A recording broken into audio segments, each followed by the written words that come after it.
Todo ódio que externamos é o mesmo que vem de dentro, a camada mais interna de um vazio denso. Todo prazer que eu sinto tem sido interino, buscando a dopamina em dose supérflua. O que mais me prejudica vejo em reflexos. Sinto de dentro para fora, côncavo e convexo. Mas resolvi virar antagonista desse mundo desnexo, por causa do carpinteiro que bateu na porta, Jesus. Por causa desse fogo que me ilumina agora. O fogo consumidor é o que nos trouxe a luz. Foi difícil de encarar no início, mas a sua graça é do tipo que seduz. E de tanto deixar queimar eu fui purificado. De tanto deixar queimar me sinto protegido. De tanto deixar queimar eu fui iluminado. Iluminou todo esse meu escuro, preencheu tudo vazio. De forma que vivendo há anos, só hoje posso dizer que me sinto vivo.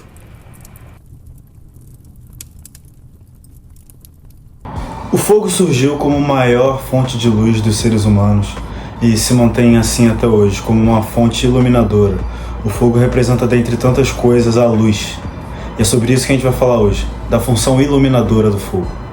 E aqui eu quero mostrar como Deus se apresenta nesse papel de iluminação, nesse fogo iluminador, tantas vezes durante a nossa vida. Eu vou começar aqui em Êxodo 13, 21 a 22. Durante o dia, o Senhor ia diante deles, numa coluna de nuvem, para guiá-los no caminho, e de noite, numa coluna de fogo, para iluminá-los, e assim podiam caminhar de dia e de noite. A coluna de nuvem não se afastava do povo de dia, nem a coluna de fogo de noite. E isso sinaliza para a gente não apenas um fogo que ilumina, mas um fogo que nos acompanha durante o caminho e que não nos deixa nos perder. Um fogo revelador. Em Salmo 119, no versículo 105, o autor vai dizer que a palavra de Deus é a lâmpada que ilumina os nossos passos, é a luz que clareia o nosso caminho. Em João 8, Jesus vai dizer que ele é a luz do mundo. Em João capítulo 1, ele vai dizer que as luzes brilham nas trevas e resplandecem sobre elas, e elas não a derrotarão. Então, em vários momentos, Deus dá uma importância à luz, Deus se coloca na figura de luz. Albert Einstein vai dizer que o tempo e o espaço podem até ser relativos, mas a velocidade da luz se mantém constante. E é coerente que a criação se assemelhe ao seu Criador.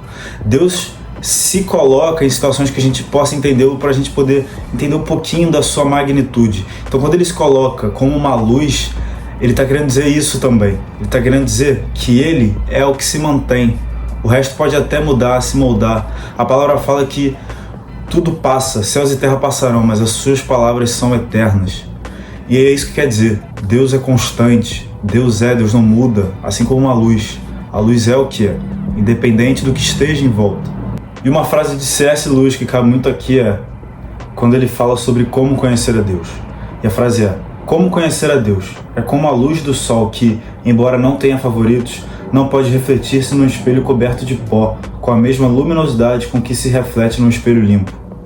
Ou seja, Deus é imutável, mas a forma que nos relacionamos com Ele pode mudar de acordo conosco, de acordo com as nossas ações e não com Ele. Porque Ele não faz acepção de pessoas, Ele não tem preferidos. Mas assim como um espelho sujo reflete menos que um espelho limpo, a gente pode refletir menos de Deus quanto mais sujo a gente for e mais afastado de Deus a gente estiver. É como se Deus fosse a grande fonte, o grande gerador, mas a luz é Jesus. Jesus é a maior ferramenta de luz usada por Deus. Tanto que Jesus fala que é a luz do mundo. Agora em João, capítulo 1, que a partir do verso 1 ele diz: no princípio era o Verbo, e o Verbo estava com Deus. E o Verbo era Deus. Ele estava no princípio com Deus. Todas as coisas foram feitas por intermédio dele, e sem ele nada do que foi feito existiria. A vida estava nele, e ele era a luz dos homens. A luz resplandece nas trevas, e as trevas não prevalecerão contra ela. Houve um homem enviado por Deus, seu nome era João. Ele veio como testemunha, a fim de dar testemunho da luz, para que todos crescem por meio dele. Ele não era a luz, mas veio para dar testemunho da luz, pois a verdadeira luz que ilumina todo homem estava chegando ao mundo. O Verbo estava no mundo, e este foi feito por meio dele, mas o mundo não o reconheceu. Aqui ele está falando sobre Jesus que veio iluminar essa perdição do homem. Ele veio para tomar parte nessa guerra espiritual. E Jesus veio para iluminar não somente o mundo, mas principalmente ele veio nos iluminar. Porque fala que Jesus é a luz que ilumina todos os homens. Jesus não é a luz que ilumina a rua, não é a luz que ilumina a praia, não é essa luz. Jesus é a luz que ilumina os homens, que ilumina o nosso interior e não o nosso exterior. Ele é a luz que nos faz olhar para dentro e enxergar quem nós somos e o que devemos melhorar. E como nós estamos afastados de Deus, nós devemos nos juntar de volta à casa do Pai, voltar para Ele, voltar para o nosso lugar de natureza, que é Deus. Jesus veio iluminar essa perdição. Jesus veio iluminar essa falta de identidade que a gente tem. Ele veio nos dizer quem nós somos, de fato, e em realidade, e na verdade. Por isso que ele fala que a verdade nos liberta. Porque antes a gente era preso. Quem eu sou, qual é a minha identidade, qual é a minha real natureza. Mas agora que nós temos a Jesus, nós sabemos quem nós somos e por que vivemos e por que estamos aqui. Então encontre-se com Jesus e se encontre novamente. Conheça mais de Jesus e se conheça mais. Em Mateus, capítulo 5, a partir do versículo 14, Jesus vai dizer: Vós sois a luz do mundo. Não se pode esconder uma cidade situada sobre o monte, nem os que acendem uma candeia e a colocam debaixo de um cesto, mas no velador, e assim ilumina todos que estão na casa.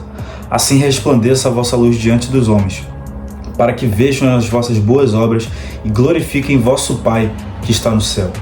Isso é muito profundo e muito importante, porque Jesus fala que a gente é a luz do mundo. E qual o papel principal da luz? O papel principal da luz é iluminar o objeto de iluminação. A luz não deve chamar a atenção toda para si. A luz, ela ilumina.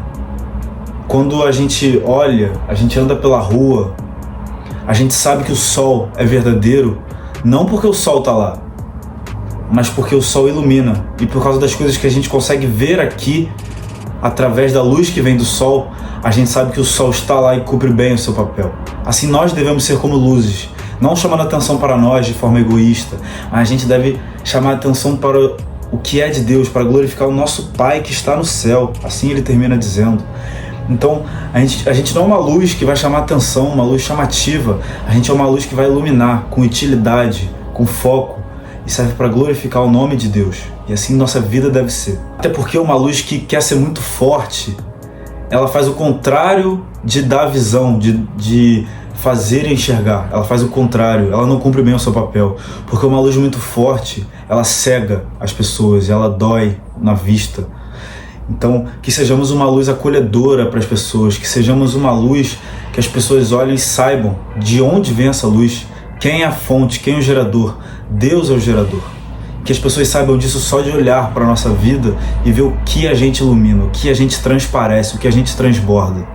Ver esse fogo que nos ilumina, que esse fogo possa atingi-las para que elas possam ver que Deus acha que é perto e Deus acha que é de volta. E para exemplificar bem tudo isso que eu estou falando, temos uma história na Bíblia, em João 4, muito boa, da mulher samaritana, que Jesus se encontra com uma mulher samaritana num poço de tirar água. E para contexto é bom explicar que os samaritanos não se davam bem com os judeus nessa época. Os judeus e os samaritanos tinham uma rixa muito grande. Então a primeira reação da mulher ao Jesus se aproximar é perguntá-lo: você não se importa de ser visto como uma mulher samaritana? E ele não se importa, porque ela achou que ele tinha ido lá para beber água, mas na verdade ele tinha ido se encontrar com ela para matar a sede que tinha dentro dela, a sede de Deus que tinha dentro dela. E é interessante porque em João capítulo 4, no versículo 18, a partir do versículo 17, Jesus tinha dito para ela chamar o marido dela. Jesus já sabia da história dela, então ele vai lá e pede para ela chamar o marido dela. E aí no versículo 17 ela diz: não tenho marido. E aí Jesus afirmou: foste sincera, dizendo, não tenho marido, pois já tivesse 5 maridos, e agora o que tens não é o teu marido.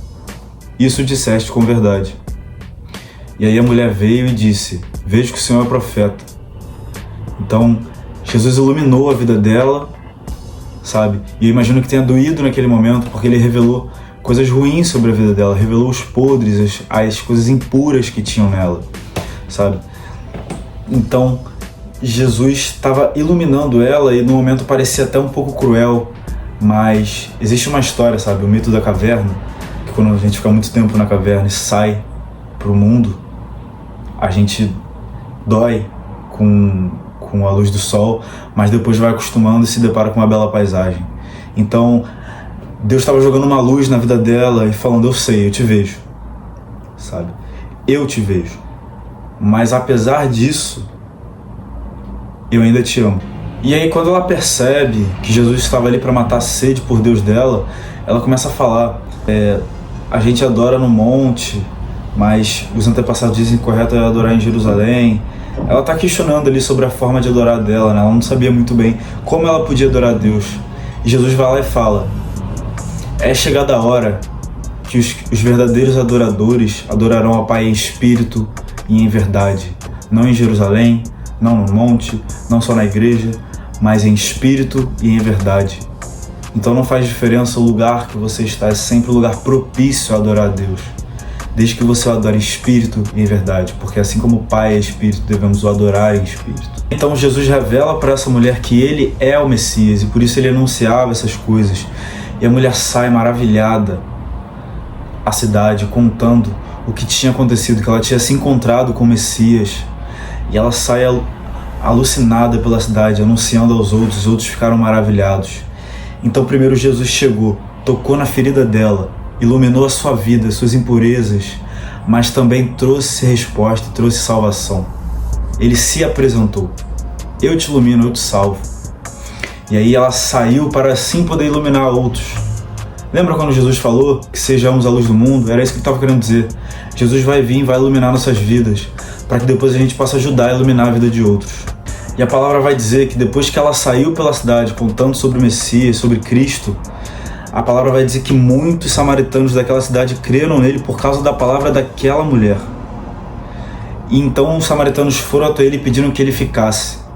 Aquela mulher foi luz na vida daquelas pessoas, porque ela voltou os olhos dela a Jesus. Depois daquilo, eles não queriam mais que Jesus fosse embora. E é assim que funciona a nossa vida. Quando Jesus nos ilumina, a gente tem que transbordar para as pessoas essa vontade, porque a gente encontrou uma salvação, a gente tem que anunciar essas coisas que a gente vê e ouve. Não tem como, o Evangelho não pode parar em nós, não pode acabar em nós. Isso não é verdadeiro Evangelho. O Evangelho ele se dissipa naturalmente de nós, ele sai por dentro das nossas veias, ele bate em nossos corações e ele sai em cada palavra que a gente profere. Sejamos luz do mundo. 1 Pedro vai dizer sobre os sofrimentos que traz o Evangelho e o motivo disso acontecer. Então, nesse contexto, ele vai dizer no capítulo 1, no versículo 7: assim acontece para que fique comprovado que a fé que vocês têm, muito mais valiosa do que o ouro que perece, mesmo que refinado pelo fogo, é genuína e resultará em louvor, glória e honra quando Jesus Cristo for revelado. Muito interessante, né? Porque a gente falou no primeiro episódio sobre o fogo purificador e ele compara a nossa fé mais valiosa que o ouro refinado, porque ainda refinado pelo fogo o ouro perece, mas nós refinados por essa dor, iluminados dessa forma, a gente não perece.